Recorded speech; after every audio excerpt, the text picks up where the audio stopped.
When it comes to starting a business in America, the first and the foremost concern which you might have is what kind of a business you need to start. And as an international investor, most of my clients, most of my investors who are coming for the first time in America, they have a very big tendency. They want to go towards the retail businesses, the traditional retail, old school, boring businesses like a gas station or a convenience store or a restaurant business.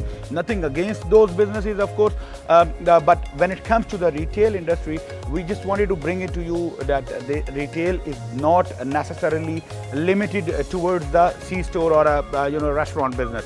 There are a lot of other options as well. There is a lot of booming industries. There is a good business opportunities available in America. So today I'm here at a Postal Plus. So it's a store. So it's basically a mailbox store or a pack and ship store for a friend of mine. So I just want to give you a detailed tour so that you can understand what kind of a business is it and what kind of opportunities it brings on the table. So follow me and let's learn and explore about the postal businesses in America.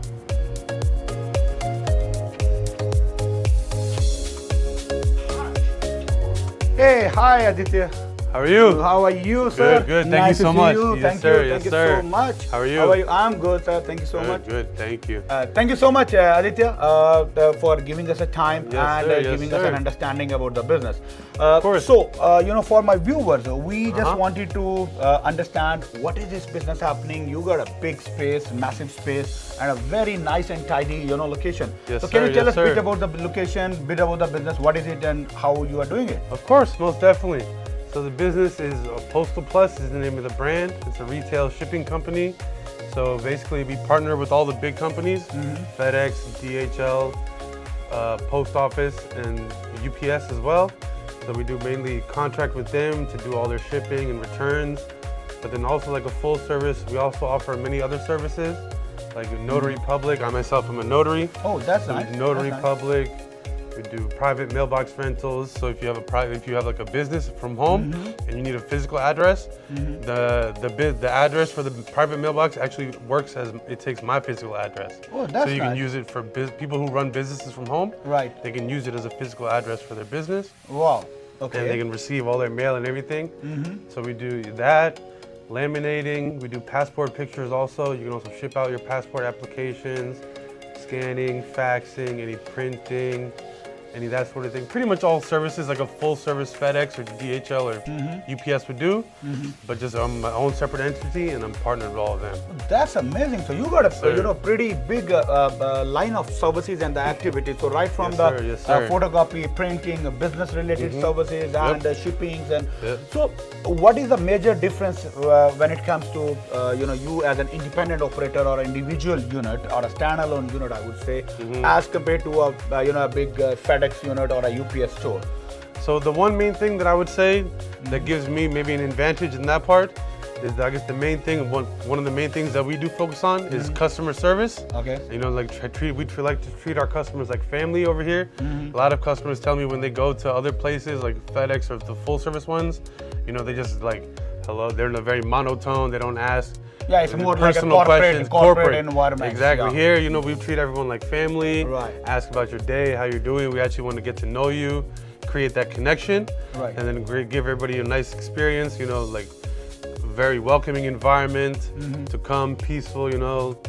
And That's good. Yes, yes, so, sir. so how convenient it is for the customer, because since you have contracts with all the big names, right? Yes, so be yes. it a DHL or a FedEx, or you can have a UPS or Yes, yes. all of the big names or USPS access points, you call it, right? Yes, sir, yes. So rather than, for example, if I have returns or the packages to be delivered to FedEx and the UPS both locations, so I have to go to the two different locations. Exactly. And here they can come at they one. can come at one place. Wow. Handle all of them. Right, and Yes, sir. and how convenient? It brings a convenience to the client, to the customers, or what is their feedback about it? Yes, no, it's very convenient. So I guess I should say this location is in Gainesville, Virginia. So I've only been open for 1 year, and from the customers that I've talked to, they've informed me that, or they have let me know that this is any sort of any type of FedEx shipping service, this is the first one in Gainesville. In the whole area. In the whole city of Gainesville. That's what. So that was a real, when I learned that, you know what I'm saying, that was a real big advantage. Right. That is the first one, creating the barrier. But then, yes, they're also they like it, I guess, because of the way the traffic is set up over here. Right. Moving around it can take time sometimes. Right. So they're very happy that they can just come here, one stop, bring all their stuff, and take care of it all at one time. Great. Instead of having. Okay, so now if you can tell me with regards to the setup wise. Okay. So how convenient for you is as an independent operator or individual unit to go and get on the panel or get the the procedures from getting it from FedEx and USPS and those kind of things. So how do you get the access points and how convenient is the procedure? So I wouldn't say it's convenient, but it does take a little bit of time. But I guess so. My uncle, the brand Postal Plus, is my uncle's. Okay. So he opened up to me, said, "Come check it out." Right. And I trained with him, and then during the training, he put me through it. I guess he has his realtors and his landlords. Okay. And his realtors, yeah. So they handled all the process of finding open locations that are in. They check everything, the traffic on the street, the housing population, the income in all the areas, and they find good locations for these type of businesses, and then they'll give us like 5 or 6, and then you go look at them, and then pick out which one you feel is best, but then in terms of actually, I guess, getting the companies, you have to, I guess, my uncle handled all that, but you basically have to just contact all the companies and talk to all the representatives and say, we're looking to become partners with you. We're thinking about opening a location here. Right. And then you basically have to get their approval for it. Gotcha. So if they deny, like for me, in our Herndon location, we have UPS, but for here, I do not have UPS because when I opened, they declined. Because I think there's one kind of close in the Gateway Plaza. One is very close so to it, yeah, and they're also not too keen on taking away traffic from the big locations, so it's a little harder. Some of them, even DHL in the first location we had, we were going for Manassas, but they declined that. But for the locations, it depends. I guess it does play a factor as to where the location you're looking at, because depending on that and if they already have other FedExes or DHL full service centers there, it's going to be harder to get those approved in your location. So it all plays a factor. Right. So being a family-owned business, since you said this is your family-owned business, yes sir, yes sir, within your family, yes sir. So being a family-owned business, it's not impossible to get the locations on board or get the big brands on board. All what it matters is the whole key of the of this business is the location. If you get a right location in the right neighborhood, of course you need to do a lot of due diligence and a lot of hard work, in order to identify a reasonable location where you would have sufficient of neighborhood, good footfall, traffic. And, Yes. And also another thing I will add. So even once you get the location and you have the spot, I guess in our business, the main thing, I guess, to kind of get it flowing would definitely be advertising and just getting word of mouth. Just getting your name out there, and letting people know. In the first year, that's one of the main things is to get the word out there, to make sure people know, is the advertising. You have to really focus on advertising and the word of mouth. But we do, we have accounts on Facebook, all the social media, most of them. We have accounts on there that we post. We have ads that are made for us daily that we post every day on the sites, just to kind of grow the traffic, and I guess get the brand out there. So basically, you are leveraging the technology and the social media in order to boost your retail service. Yes sir, yes sir. Great. Yeah, so I was talking about all the other items. I could see there is a lot of different variety. You got a packaging materials. Yes sir, yes sir. Or different varieties. So can you tell us a bit about it? Like what kind of items do you have, and how is it like a different variety together? Okay, so it's pretty much like, I guess you could compare it to maybe like a Staples, with all the office supplies and packing materials. So instead of just even if customers come, they have items, we also sell all our boxes and document mailers and envelopes. So then we have tape, document mailers, bubble mailers, envelopes, all of the packing materials, bubble wraps, even pens, pencils, gift boxes. Gift boxes, And then we had sell knee braces and arm braces and that kind of thing, for yes sir. So it's and do you have any limitations from the brands or from any other ones, on what kind of items you can put it, or you can open up, like for example, if somebody wants to make more items like a gift items or a gift packaging services, Yes. or let's say for a matter of fact, the mobile accessories like casings and cases and those kind of things. So you can, I mean, so we do have I guess we do have phone chargers right now. Oh, okay. We don't quite have cases, but we do have a couple of phone chargers. But I guess that's the good thing about it being a retail shipping. Right. So retail technically is you can do any retail. Right. So if you want to any items or ideas you want to bring in and add to it, you can most definitely. So basically, you can make it as a small in a small compact space. You can make it a whole mart, like a Walmart it doesn't Target. I guess it doesn't have to fully be related to shipping. Yeah. But you can still, saying if you want to add things that you feel maybe bring more traffic in other areas, you can most definitely do that as well. That's awesome. So you could customize it a little bit in your own way after. Right, and create your USP. Exactly. Yes, sir. Exactly. Yes, sir. So now, when it comes to the numbers, so do you have any idea like what is the space here? And what is the amount of investments which we are talking about in order to make a setup like this? Okay, of course, yes, sir. So this location here is just over 1,200 square feet. 1,200. So that's the average space we look for are anywhere around, in or around like 1,100 to 1,300 square feet. Got you. Is the general size. So, and mainly kind of long like this. Okay. It can be shorter and wider, but the main structure would be something. The preferred should be longer. Preferred should be longer, yes. Okay. And then in terms of investment and all that, so if you wanted to do just, I guess, rough estimate, including everything like initial investment, I guess construction and everything, buying all the inventory in the first round, I guess total investment comes roughly somewhere 125 to 150,000. All right. So $125,000 to $150,000 as an investment to have a full-fledged store like this, a fully active as an initial capital. Yes. And I guess I'll also say like in that initial investment is. So all the supplies will be the first round of supplies. Everything that gets stocked the first time is included in all that. So, and the rest of it will be all cash flow. So you sell it and then you restock. Exactly. Yes. Okay. So now that is an investment part. And when it comes to the returns, I don't need to know your exact returns. I don't hide your money. Of course. Because Uncle Sam is there, so I don't want Uncle Sam to have a look at it. No problem. Right. No problem. So as a general ballpark idea for the investors.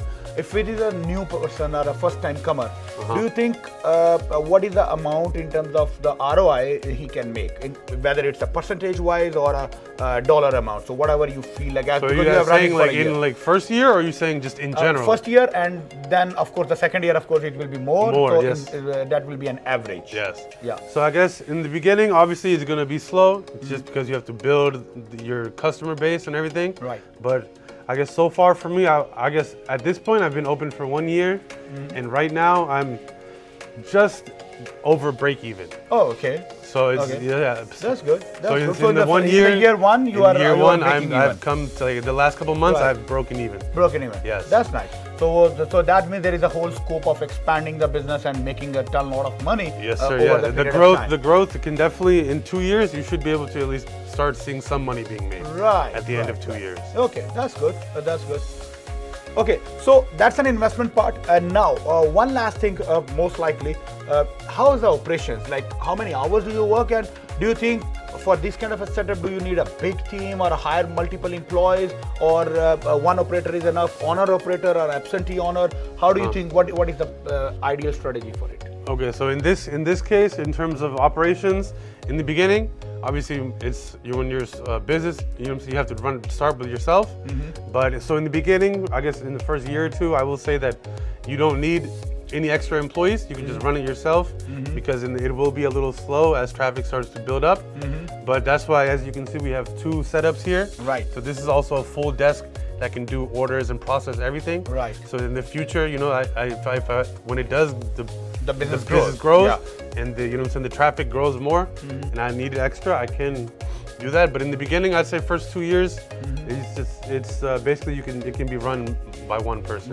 Yeah. So there's no need to go out and spend extra money on hiring employees. Got you. For a while, I guess, and then I guess you also have to start making money to hire employees. Exactly. As well. When the business can afford, you can start hiring one or Yes. two employees, and then you can keep expanding into your services or different Yes, products, yes. product range and all. Yes. Now, And, yeah. I will add, because you asked about the hours I'm Right, working. right. So I guess I'll say our hours of operation during the week, Monday to Friday, are 8:30 a.m. to 7. Okay. So it's 10 and a half hours. Right. And then Saturday is 10 to 5, and we are closed on Sundays. So that would be roughly around like maybe 65 hours a week. Gotcha. Roughly. Okay, so I could see a lot of mailboxes here. So Yes, tell sir, me yes, sir. tell me the secret. Is it like a money machines? Because I heard a lot of on the internet. Like the Yeah. mailbox are the money machines. So how in- is that?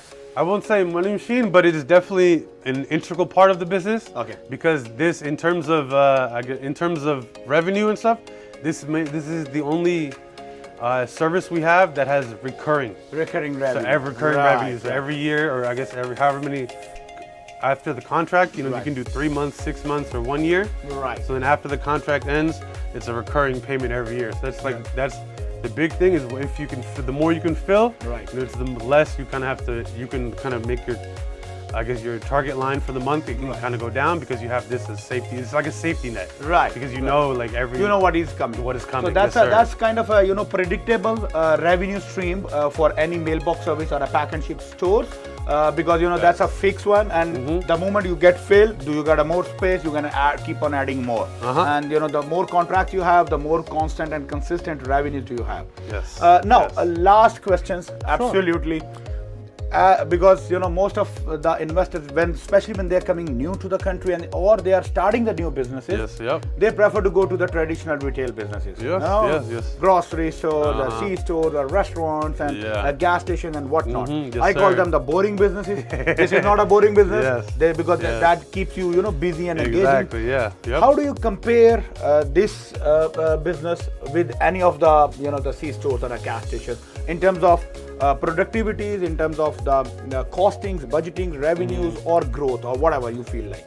Okay, so I mean, I guess the similarity, the differences, it's not too much, but I will say like in terms of like all the other ones, like gas stations and grocery stores, I guess to manage those, Right. there is a lot, say it takes to manage a gas station, there's so many things you have to look over. Right. A lot of labor intensive. A lot of labor businesses. intensive. I mean, Yeah. this is also labor intensive, Yeah. but not But still, as, I mean, not you as, can still- yes. yeah, you can still say manage it's it not with as one. stressful, not as, I guess, I don't know, what's the correct word, not as like, engaging, I guess, Right, because you have, right. in the gas station Not setting- demanding, not so demanding, much that's the demanding. word, yes Right, sir. okay. So like in terms of the gas station, you have to keep exact look over everything here, make sure all is paid up. Here it's clean cut, like a lot of in the initial investment, a lot of the original costs like end there. Right. So like for this, you just purchase the mailboxes, get the contract with the post office, Right. and then that's your whatever the cost is for that. That is your revenue. Right. That's the margin you have to hit. Right. Once you cross that, everything is great. Everything is a profit. Exactly. Yeah. So Got a lot of the services here, like the shredding and the printing, those costs. Is they a don't one-time cost. one-time cost, Right. and then after you cover the cost of that, Right. everything becomes profit. Right. So I would say it's definitely much more clean cut. Like Right. as I guess structure and everything, it's all laid out Right. much easier. It's much easier to look after. Right. And And it's a I guess- decent structure, as Yes, compared yes. to for example, a grocery store or the market outside the street. It's a Yes. very neat and decent. You can actually wear the tie and a jacket, and you can come and work in the Yeah, store because it's a very corporate style structure. Yes, I guess one requirement they do, it is a little bit, we try to keep it a little bit corporate. There's some minimal requirements, like sometimes like I guess no shorts and stuff kind of thing, just to kind of keep up the standard. Right. In terms of kind of to make it a little bit corporate or professional. Right. So, just those to are give just you little the things. professional Yeah, look just to, little bit. and Yes, sir. give- Yes. Right. Perfect. So I think we covered almost everything with regards to the business. Yes, and, sir. Yes, pretty yeah. much. So I think this is all what we have when it comes to the pack and ship store business or a mailbox rental business. If anything you feel like we have not covered or any further questions or concerns you have, so you can put on the comments. You can write that. You can write it to us in the comments of this video, and we are happy to disturb him again and Yes, get the please, things please. answered. If you have any questions, you don't even you guys can take my information or Yeah. card and put it in the bottom. Right, They can also reach out to absolutely. me as well. Absolutely. So Most here you go, definitely. guys. So let's start building your mailbox businesses and pack and ship stores in America. See you soon.